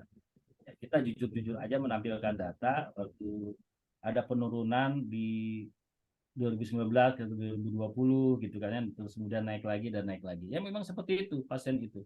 Jadi kita ini memang harus berjuang untuk bisa melakukan upaya-upaya proaktif untuk mencari pasien. Ya, nah ini datanya. Gitu. Ini berapa ruginya.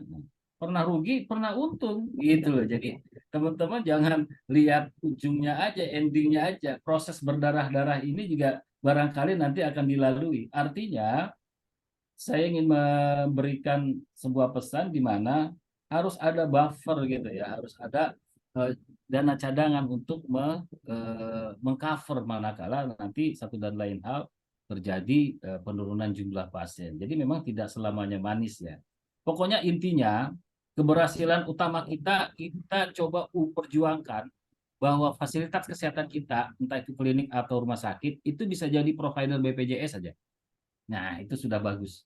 Artinya kecuali memang kita positioningnya kuat ya, rumah sakit kita ini atau klinik kita ini klinik VIP yang sudah memang digandrungi oleh pasien-pasien mandiri gitu ya, yang punya kemampuan berbayar tinggi. Tapi kalau misalkan segmennya masih kayak segmen dompet duafa gitu ya, yang masih mengincar pasien-pasien duafa. Tapi rumah sakit dompet duafa juga bukan tidak digemari oleh pasien mandiri. Seiring dengan kita dapat akreditasi itu, kita juga jadi banyak juga pasien-pasien yang mandiri itu. Nah, pasien-pasien mandiri ini bayarannya itu kita jadikan subsidi silang untuk mensubsidi pasien-pasien yang duafa. Ya, jadi ini tidak perlu saya jelaskan. Silakan teman-teman baca, mungkin sudah ngerti ya. Nah, Nah ini rumah sakit Jalan. Nah itu pasien jiwa. Pasien jiwa ini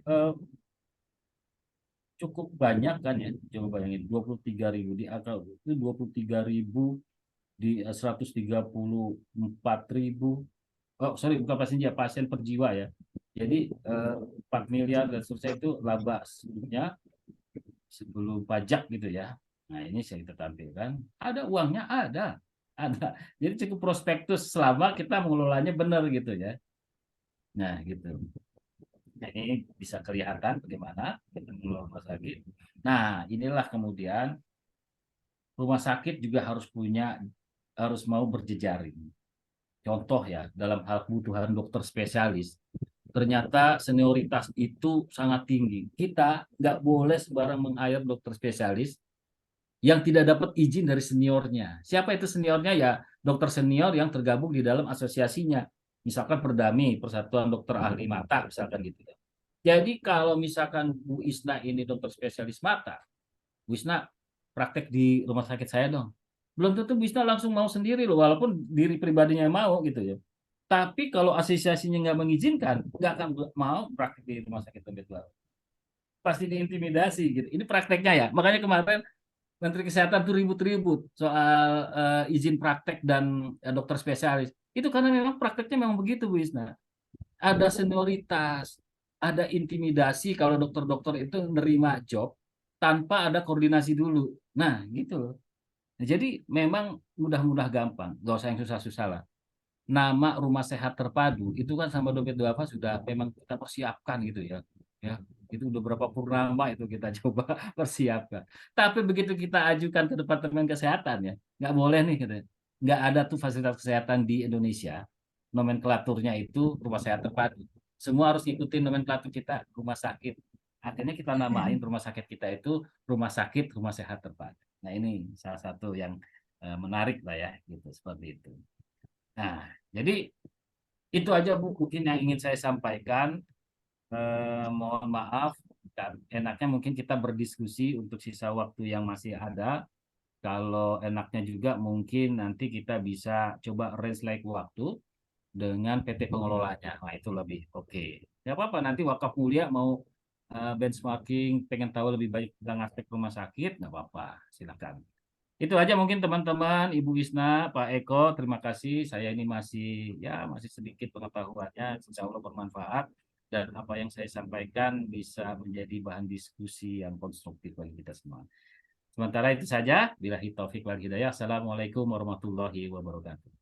Waalaikumsalam warahmatullahi wabarakatuh. Terima kasih sekali Ustadz Bobi Manulang, luar biasa ya Ya. materi yang beliau sampaikan ini sangat detail begitu. Jadi kita bisa melihat gambarannya bagaimana perjuangan ya, perjuangan Iya. dari Doba Duafa itu untuk kemudian mewujudkan ya konsep yang sejak awal itu diyakini bahwa rumah sakit ini dengan konsep wakaf itu bisa dan alhamdulillah ternyata sampai saat ini ya sudah ada 7 rumah sakit, 8 klinik dan 2 optik dan itu saya yakin kedepannya akan lebih banyak lagi begitu ya. Apalagi tadi ada Amin.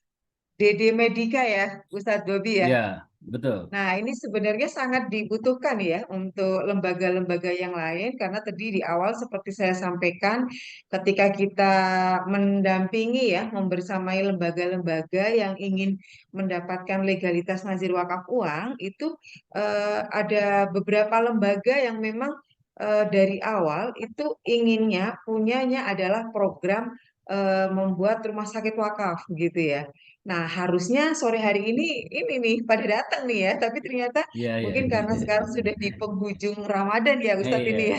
Jadi persiapan itikaf mudah-mudahan dan persiapan ya, mudik. betul. Tapi insya Allah bagi Bapak Ibu yang mungkin ada tadi yang agak terlambat atau mungkin nanti teman-teman yang memang sudah apa ya punya rancangan ya untuk membangun rumah sakit, klinik utama dan sebagainya, insya Allah nanti materi ini akan ada rekamannya dan akan kita share ke lembaga-lembaga yang memang ingin mengembangkan ya konsep rumah sakit ya berbasis wakaf ini dan tadi seperti saya sampaikan tadi ya penjelasan dari Ustadz Bob ini sudah sangat detail, jadi kita sudah bisa melihat gambaran nih bagaimana sih ketika lembaga kita, utamanya lembaga wakaf kita itu ingin membangun konsep rumah sakit berbasis wakaf.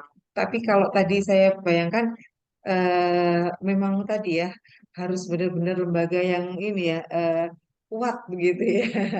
Harus lembaga yang benar-benar kuat ini untuk membangun apa ya konsep rumah sakit berbasis wakaf ini. Nah, silakan Bapak Ibu para ustadz dan ustazah sekalian, kita masih ada cukup waktu ya untuk berdiskusi terkait dengan konsep rumah sakit berbasis wakaf ini.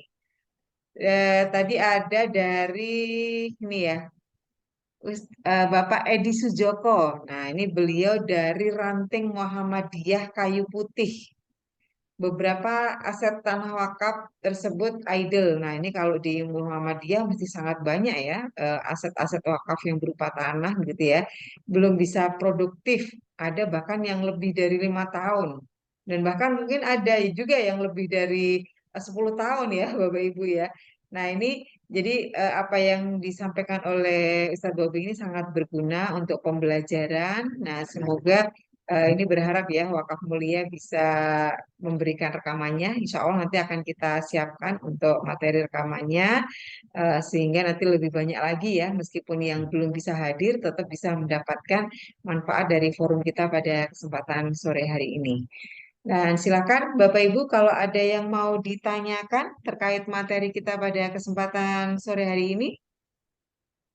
Ini ada Ustadz Ali Taifuri, ini dari Al-Furqon Bantar Kawung ya. Kemudian juga ada Pak Agung Prasetyo ini dari Jogja, Ustadz Zulfunun dari Kalimantan. Mungkin ada yang mau ditanyakan, Bapak Ibu, para Ustadz dan Ustadzah sekalian? Kalau pertanyaan bisa dengan dua cara ya. Yang pertama dengan menuliskan pertanyaannya di chat Zoom, atau bisa juga Bapak Ibu bertanya secara langsung. Langsung apa dibuka audionya, unmute, langsung kemudian bertanya. Ini di sini juga ada Pak Doni ya dari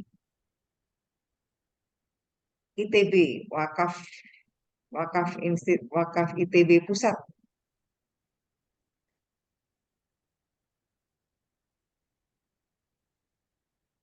Silakan Bapak Ibu kalau ada yang mau ditanyakan.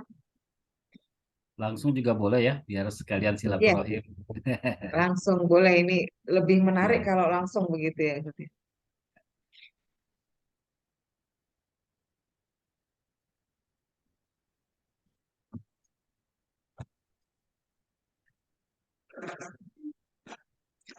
Mungkin saya akan bertanya ini, Ustadz Bobi. Jadi kan tadi baik. menarik disampaikan bahwa eh, rumah sakit ini dulu berawal dari idenya membuat apa tadi Ustadz ya, yang klinik Pos sehat cuma ya. tadi Pak? Ya, lembaga kesehatan cuma-cuma LKC.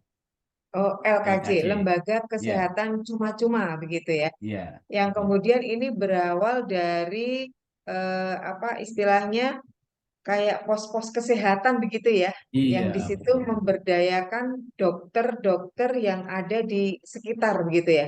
Betul, betul. Nah, itu kalau konsepnya untuk sharing dengan dokternya sendiri itu awalnya seperti apa Pak Bobi? Apakah kemudian eh, memang dokternya ini benar-benar berwakaf ya, wakaf profesi atau bagaimana begitu? Nah, Karena kan ya, sebenarnya yang paling mudah dimulai itu ya dengan konsep dari yang sifatnya apa ya, lokal, kemudian kita juga tidak membutuhkan manajemen yang terlalu rumit, tapi ya. ketika seperti tadi ternyata kok kebutuhan masyarakat ini kemudian sudah lebih tinggi lagi, bisa dinaikkan mungkin ya skalanya. Nah, mungkin Ya, itu pertanyaan saya Pak Bobi ya, ya terkait menarik. dokternya, Ya, tenaga dokternya. betul, betul Bu Isna. Jadi alhamdulillah Bu Isna tanya ini, jadi saya bisa menyampaikan. Tadinya saya lupa. Jadi dokter yang bekerja sama dengan kami, memang waktu di awal-awal lembaga kesehatan cuma-cuma itu beroperasi, ada juga yang mewakafkan profesinya Bu Isna. Cukup banyak. Jadi ketika tahu dompet duafa, besok akan ada aksi layanan sehat kami di Kabupaten Lebak. Udah kebayang kan tuh lokasinya naik turun gunung gitu kan, atau yang lebih ekstrim di Nusa Tenggara Timur misalkan gitu. Itu banyak juga volunteer-volunteer atau relawan-relawan dokter sudah pokoknya saya asal diberangkatkan aja ke sana, nomor dompet Bapak, saya sudah terima kasih gitu kan ya. Living cost saya selama di sana di cover, silakan. Nah, tapi juga ada yang ketika kemudian secara program ada yang seperti itu, tapi kita sudah mulai scale up untuk bangun kliniknya gitu ya. Ya mau nggak mau kan dia setiap hari ke sana. Itu sudah kita mulai hitung honornya Bu Isna. Jadi honornya itu, jadi kita bikin unit cost layanan kesehatan per duafa itu berapa sih gitu kan ya. Jadi misalkan honor dokter itu hariannya berapa, lalu kemudian obat-obatan habis berapa dan seterusnya itu kita perhitungkan. Nah, nanti dia akan kita beri kompensasi setiap bulan. Tapi statusnya karena dia dokter nggak mau terlibat sebagai amil kan ya, amil tetap itu jadi dia honorer aja gitu kan. Nggak apa-apa, yang penting ada yang bisa isi. Nah, pola seperti itu kita jalankan gitu. Akhirnya lambat laun, tapi waktu dokter-dokter ini karena waktu itu masih banyak dokter umum, kita tidak memperlakukan sitting fee. Nah, ini kan ya buat teman-teman tahu juga ya. Jadi kalau kita mau menggaji dokter spesialis ya, itu kan komponen yang kita harus bayar tuh biasanya ada dua, sitting fee sama honor pasien. Jadi kalau sitting fee itu harus dibayar. Ada mau tidak ada pasien, itu kita harus bayar. 25 juta biasanya tuh. Sitting fee-nya aja tuh Bu Isna. Nah, Per berapa bulan, pasien yang per dia bulan. per bulan, per bulan. Oh, Masya Nah, Allah. berapa pasien yang kemudian dia layani, itu tinggal dikali berapa pasien, berapa per pasien berapa rupiah, tinggal kali jumlah pasiennya berapa. Kalau kita hitung-hitung, kebanyakan ini luar biasa loh. Jadi rumah sakit wakaf itu kalau dompet duafa alhamdulillah sudah memperlakukan eh, bergainingnya dengan rate yang dibayar rumah sakit lain itu bisa bersaing. Contoh tergantung jumlah pasiennya juga ya. Tapi rata-rata dokter spesialis mata misalkan itu satu bulan itu bisa terima 80 sampai 100 juta. Jadi sitting fee-nya 25 juta, sama pasiennya tergantung deh banyak atau sedikit gitu kan ya. Kan pasien kan kadang juga pilih-pilih dokter kan. Saya maunya dokter ini. Nah, biasanya kalau dokter yang banyak itu bahkan bisa sampai 140 juta gitu. Asal dia banyak itu tiap hari bisa 50 pasien gitu kan ya, dan seterusnya, dan operasinya tindakan operasinya juga banyak. Nah, teman-teman, hari ini yang namanya dokter, ada dokter yang hatinya hati malaikat, ada yang hatinya setengah malaikat, ada yang nggak berhati malaikat sama sekali gitu. Artinya kalau orang yang sudah berwakaf total itu biasanya ya kita dokter angel, artinya dokter dokter malaikat gitu. Tapi kalau mah bolehlah, tapi nggak usah gede-gede, segini aja. Nah itu masih setengah malaikat gitu kan ya. Tapi ada yang nggak mau tahu, saya kalau saya mau dipakai di sini ya rate saya segini gitu kan. Ada juga yang begitu. Nah, kita tidak underestimate dengan masing-masing sikap dokter karena kan kita memang harus hargai juga jasa profesionalnya dia. Tapi kita selalu bilang di rumah sakit kami itu mampunya segini karena bukan kami tidak mampu bayar, tapi dengan bayar yang tidak terlalu mahal, kan lebihnya gitu kan ya, bisa kami gunakan untuk penerima manfaat baru, pasien-pasien duafa yang baru gitu. Jadi kita berikan kesadaran begitu.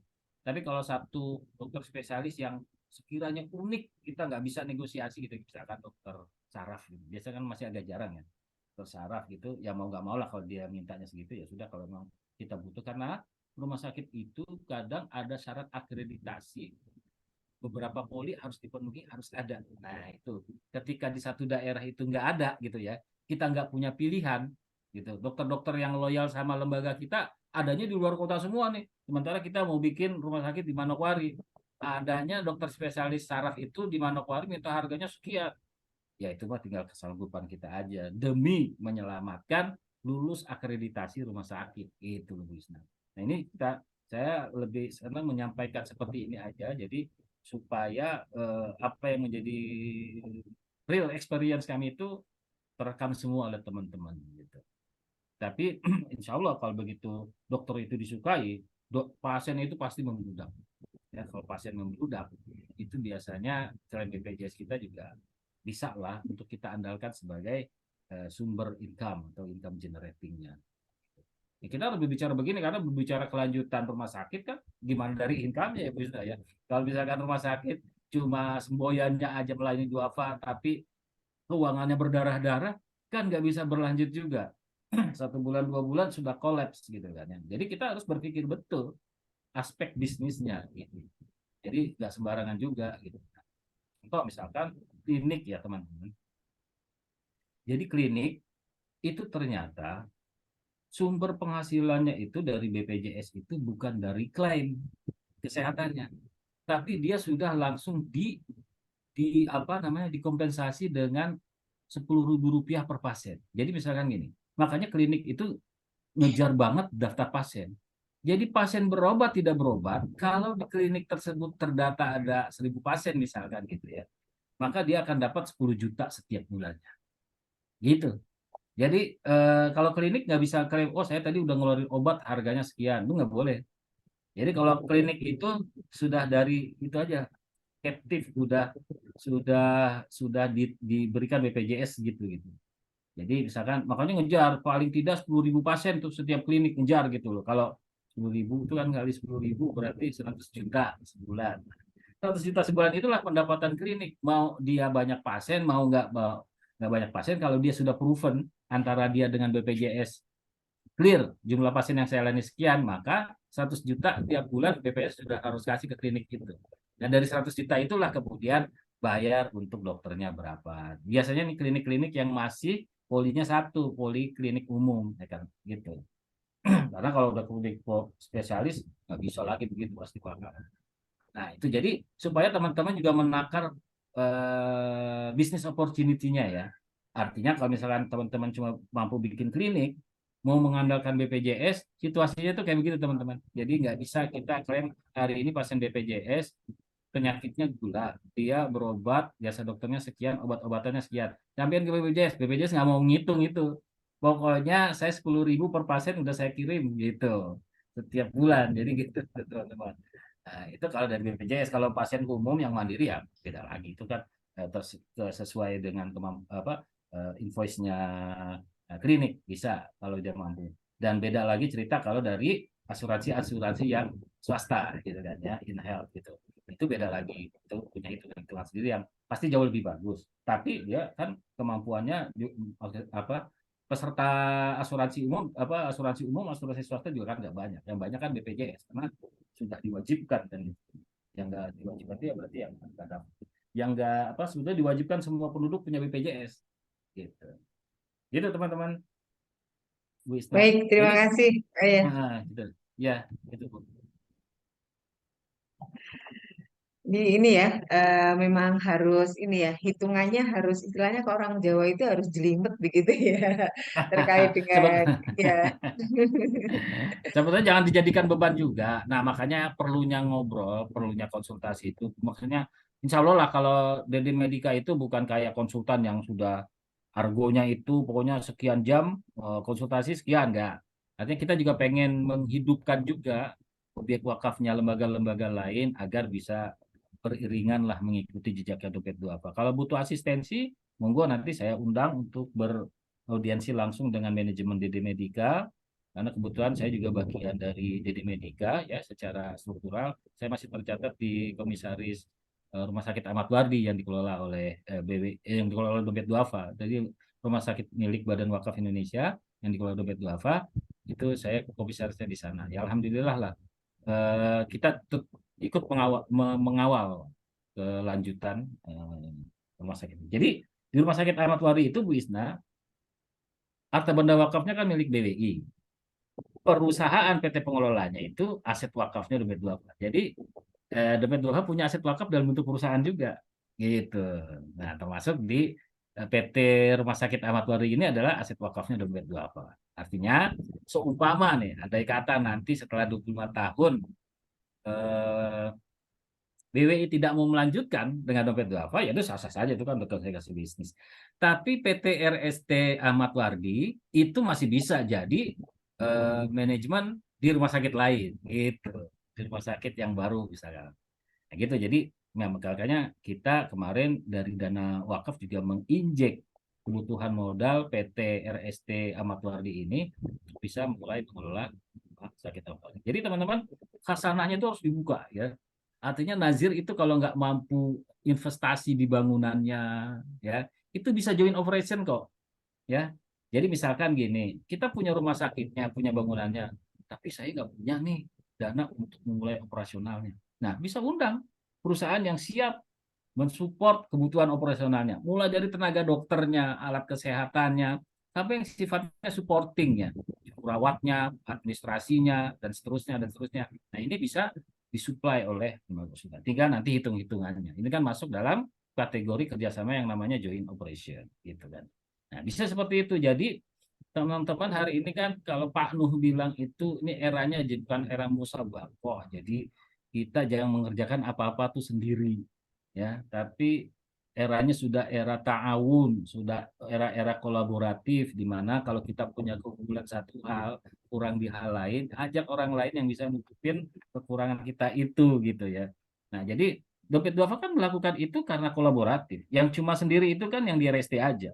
Kalau sampai sekarang meraih 7, bukan karena Dompet Duafa sendiri, karena kolaborasi dengan lainnya. Paling tidak dengan wakif yang menyerahkan harta benda wakafnya.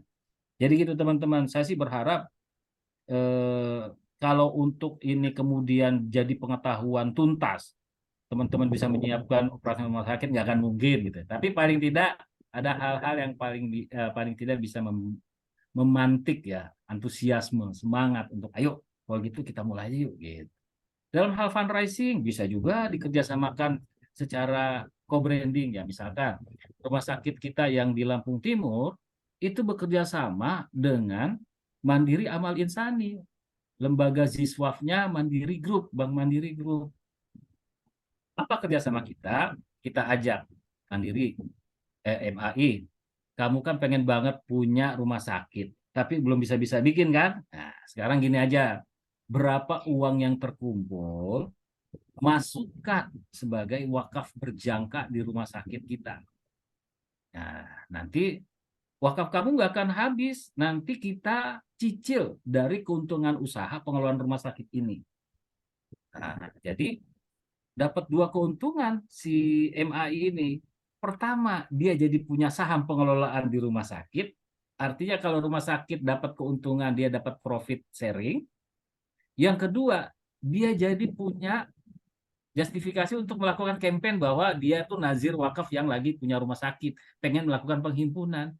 Nah, dari penghimpunan lembaganya dia juga sudah dapat uang juga gitu maksudnya, dapat donasi dari masyarakat. Contoh misalkan gini, yang tadi nggak punya rumah sakit, jadi rumah sakit AK Bawono milik Dompet Duafa, jadi bisa di campaign juga sama MAI gitu loh, bahwa kami sedang memiliki atau menjalani rumah sakit untuk duafa dengan nama Akasi Bawono. Sekarang kami sedang membutuhkan inkubator bayi sebanyak 10 unit. Kami butuh anggaran sebesar 500 juta misalkan. Dia campaign itu, dapat uang. Tapi kalau dia nggak punya rumah sakit, kan jadi nggak punya objek, nggak punya mainan gitu kan Bu Isna ya. Nah, peluang-peluang kolaboratif ini bisa dijalin gitu. Dan ini sebuah terobosan, belum pernah dilakukan sama yang lain. Karena yang lain itu biasa bikin rumah sakit kan sendiri. Ini kita aja. Nah, yang ketiga, brandingnya. Nah, nanti dari setiap iklan rumah sakit Akasri Bawono, dari setiap leafletnya, itu logo nggak cuma Dompet Duafa, tapi ada logo lembaga mitranya, Mandiri Amal Insani. Sehingga kan ada 3 benefit tuh paling tidak.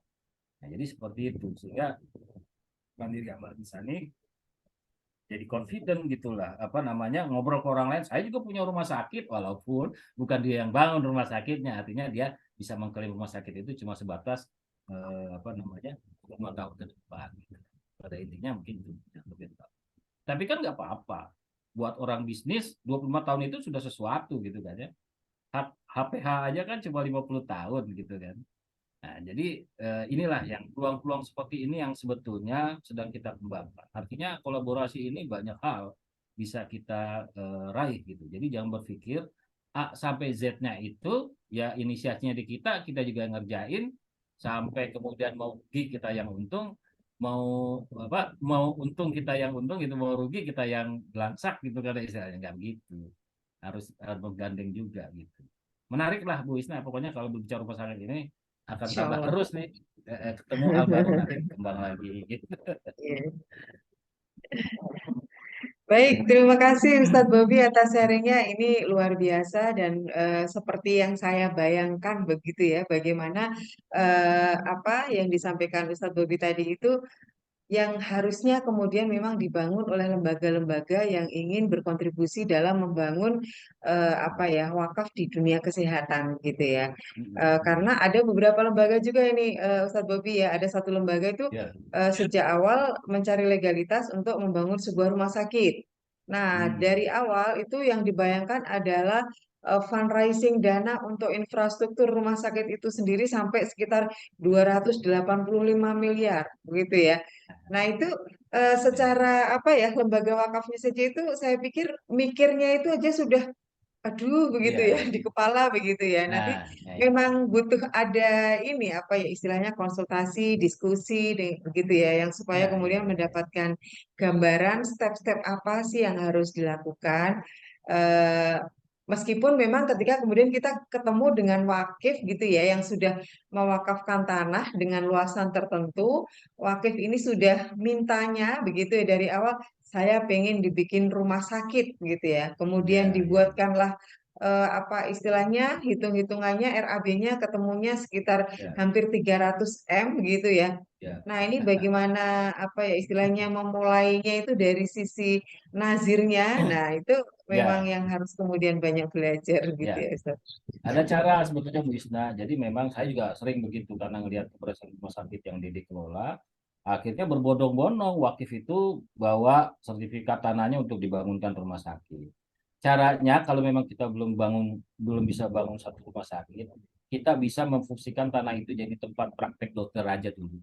Yang penting Hmm. ada aktivitas melayani kesehatan. Itu juga udah bagus kok. Artinya ketika nanti kita bangun satu, ya kalau tempat praktek dokter itu kayak gimana sih kan ukuran bangunan tipe 21 juga kayaknya kan cukup bisa ya.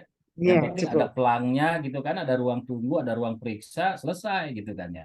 Nah, ketika kemudian itu kita bangun, paling kalau kita hitungan eh, konstruksi 3 juta per meter, itu kan cuma habis 70 juta, nggak sampai malah kan. Iya. Sama mungkin intal alkesnya, ya habis-habisnya mungkin nggak lebih dari 100 juta lah gitu kan ya. Nah, tapi crowd-nya itu, artinya jumlah pasien yang datang itu bisa kita kapitalisasi untuk bukti nih, kalau ini sudah ada manfaatnya. Nah, itu bisa jadi bahan untuk kita melakukan fundraising. Meningkat setelah misalkan sudah rutin, pasien sudah stabil di angka tertentu dengan praktek dokter, nanti menginjak ke level berikutnya bikin klinik. Nah, gitu kan ya. Bikin klinik juga nggak langsung bikin klinik spesialis, klinik umum. Jadi cuma ada dokter umum yang berpraktek di situ. Artinya klinik itu kan sebetulnya simpel ya. Klinik itu kan cuma ada praktek dokter plus apotik gitu sebetulnya begitu kan. Jadi sehingga orang yang berobat ke situ ini yang paling dasar ya, fasilitas paling dasar kan seperti itu. Jadi sudah bisa terima obat lah secara langsung. Nah, nanti setelah dari level klinik kalau belum bisa langsung ke rumah sakit itu bisa klinik Pratama atau klinik spesialis. Nah, bisa seperti itu. Jadi nggak langsung tiba-tiba bangun rumah sakit. Karena bangun rumah sakit itu biayanya besar. Ya, betul besar. Tapi pengalaman kami yang sudah bangun rata-rata 80 sampai 40 bed sih tidak pernah lebih dari 40 miliar Bu Isna. Karena kenapa? Karena memang kita ya kecuali sama alat-alat kesehatannya ya. Kalau alat kesehatan juga nggak sampai ratusan miliar kok. Alat kesehatannya paling habis 20 miliar. Itu pun kalau kita langsung penuhi dalam satu kesempatan. Tapi kalau kita mau mencicil mungkin bisa lebih ringan lagi. Nah, jadi sebetulnya jangan teman-teman punya stigma bahwa bangun rumah sakit itu complicated, dananya sampai ratusan miliar. Enggak. Nanti kita ajarin gimana caranya memulai membangun rumah sakit dengan biaya sangat-sangat murah gitu loh. Artinya yang penting adalah kita kesiapan untuk SOP pelayanannya Bu Isna, karena yang penting adalah kita bagaimana jadi magnet pasien untuk mau berobat di tempat kita dulu gitu. Ya tentunya rumah sakit ini tidak seperti yang budget segini. Rumah sakitnya bagus, bersih, dan layak Pak untuk pelayanan karena dapat akreditasi kan pasti sudah terstandarisasi kan gitu. Tapi jangan jangan penuh kemewahan seperti Rumah Sakit Mayapada. Ya nggak sampai begitu juga gitu loh. Kan yang penting bukan begitunya kan kalau Rumah Sakit Bakar. Boleh nanti setelah ada yang apa profit yang bisa kita kumpulkan untuk pengembangan investasi rumah sakit yang jauh lebih baik. Begitu sih Bu Isna. Jadi enggak kok Bu Isna kita enggak Insya Allah kalau teman-teman niat nggak sampai segitu. Karena bertahap aja hari ini teman-teman mampunya bikin ruang praktik dokter dari hasil fundraising bikin aja dulu itu gitu kan ya. Nanti begitu udah rame jadi ini jadi bahan campaign lagi. Alhamdulillah amanat donasi Anda sudah jadi layanan kesehatan yang melayani sekian belas pasien misalkan. Kalau baru belasan tulis aja belas. Tapi kita foto yang bagus gitu kita sebar lagi. Nah, biasanya dari trust orang itu nggak langsung di awal gitu kan. Lihat dulu kita udah berbuat apa. Nah, gitu bisa dijajah bis. Nah, ya dompet kan gitu juga kan. LKC yang dulu yang dinilai gitu loh, Bu. LKC yang pertama kali eh, apa biasa-biasa aja ketika ketika posehat banyak itu kan yang resmiin baru murah. Nanti udah LKC satu gedung yang resmiin camat. Terus kemudian sampai LKC yang ketiga itu menteri sudah mau diundang datang. Karena kenapa? Karena manfaatnya itu sudah viral gitu. Artinya sudah proven, sudah dijadikan apa istilahnya tuh success story, sudah bisa gitu loh, dijadikan contoh. Nah, Menteri Kesehatan waktu itu datang. Bu Nila Muluk waktu itu, waktu LKC ketiga datang. Kan LKC itu kan kelas klinik tapi kelas ruko gitu loh. Datang beliau. Karena kenapa? Karena emang misi klinik yang propur, ya, people-nya itu kental banget memang kita itu. Datang misalkan orang dengan, mohon maaf ya, ada hidrosefalus, ada yang kena tumor, tapi profilnya itu profil orang yang sangat nggak mampu deh gitu kan. Itu kita expose. Ya bukan berarti kita mengekspos penderitaan orang yang bisa ya. Tapi kan kita perlu memancing orang bahwa hari ini ada banyak orang yang perlu dibantu gitu. Nah, kebetulan hari ini Dompet Duafa punya sarananya, layanan kesehatan cuma-cuma. Nah, itu kita tertib aja, rutin aja begitu, mempublish kepada masyarakat, akhirnya donasi itu datang sendiri. Jadi nggak apa-apa, ya, teman-teman jangan berpikir uang sedikit belum bisa berbuat apa-apa untuk merintis rumah sakit. Buat aja dulu tempat praktek dokter, nanti udah berjalan berapa lama jadi klinik, klinik jadi klinik spesialis jadi klinik Pratama, baru jadi rumah sakit. Gitu. Mau dapat langsung gede puluhan miliar juga, ya alhamdulillah. Gitu. Tapi kalau belum itu jangan. Kalau nanti joinan gitu ya, patungan dari beberapa lembaga ya. Kan Dompet Duafa juga begitu dengan BWI, dengan Mandiri Amal Insani juga kan. Konteksnya kan patungan juga itu namanya kan. Butuh berapa kita pecah, ada 5 orang yang pecah 5 gitu. Nah, secara praktik itu tidak disalahkan, tapi memang sejauh ini sih tidak boleh mengklaim kenazirannya. Artinya nanti tanahnya diklaim 5 lembaga, nggak boleh juga, karena kan kalau aset wakaf kan penguasaannya kan satu ya, sesuai undang-undang juga begitu. Tapi kalau PT pengelola beberapa pihak nggak ada masalah, itu mah di dalam hukum perseroan itu kan nggak ada masalah, tinggal bersepakat aja. Gitu teman-teman, terima kasih Wisna. Ya, baik. Terima kasih sekali Ustadz Bobi. Ini sangat inspiratif terkait dengan tadi ya step-step yang harus dilakukan bagaimana kita bisa memulai ya ketika kemudian memang Ya. kita mau mengambil peran di situ. Ternyata tidak harus langsung wah begitu ya. Yang membuat tadi Iya, angan-angannya terlalu tinggi jadinya gitu ya. Tapi iya, ternyata iya, bisa step by step dan itu organik, insya Allah. Asal kemudian kalau saya melihat tadi di-combine begitu ya, Bapak Ibu ya, iya. dengan campaign-nya supaya kemudian meningkatkan trust dari para donatur sehingga nanti akan semakin banyak lagi para donatur yang kemudian memberikan amanah-amanah hartanya kepada kita untuk dikelola sebagai nazir.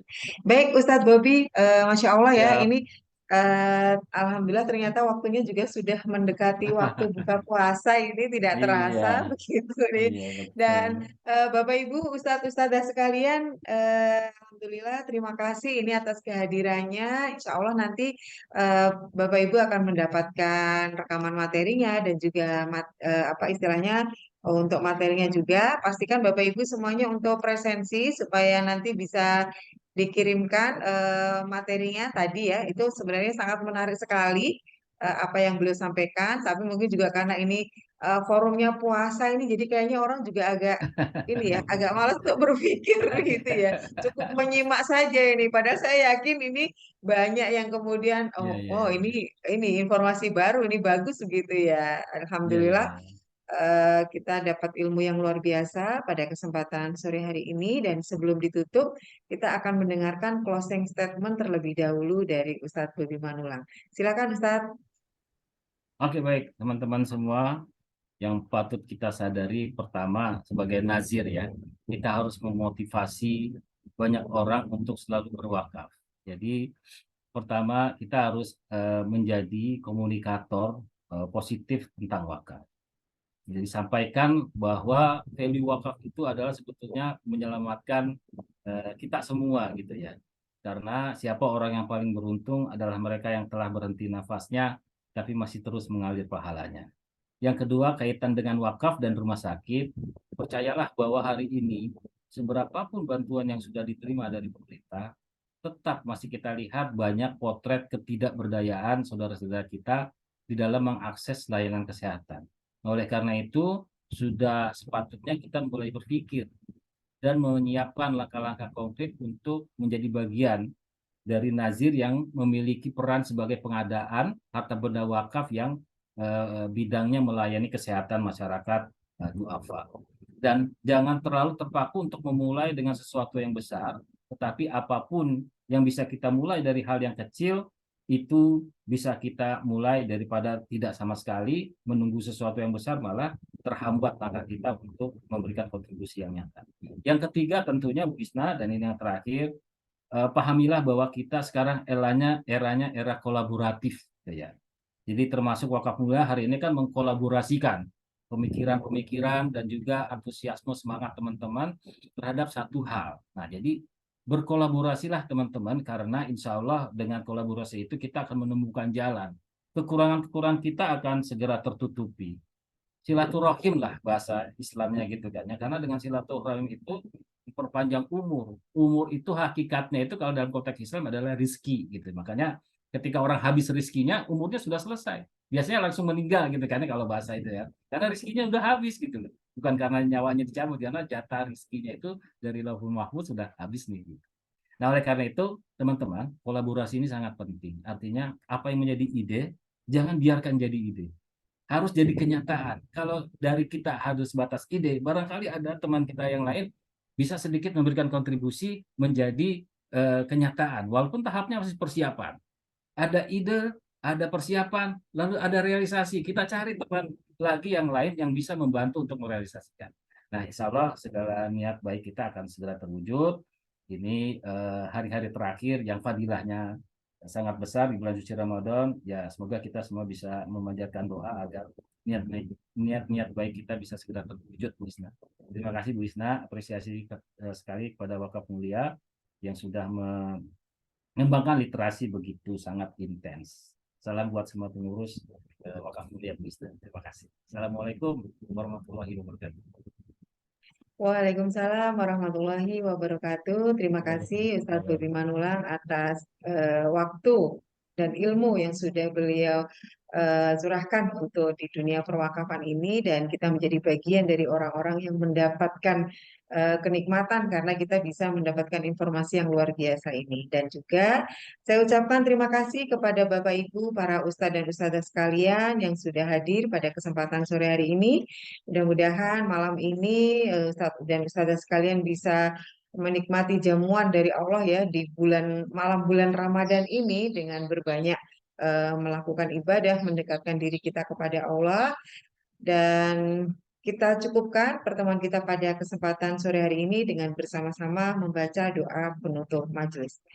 Subhanaka wa bihamdika asyhadu an la ilaha illa anta astaghfiruka wa atubu ilaik.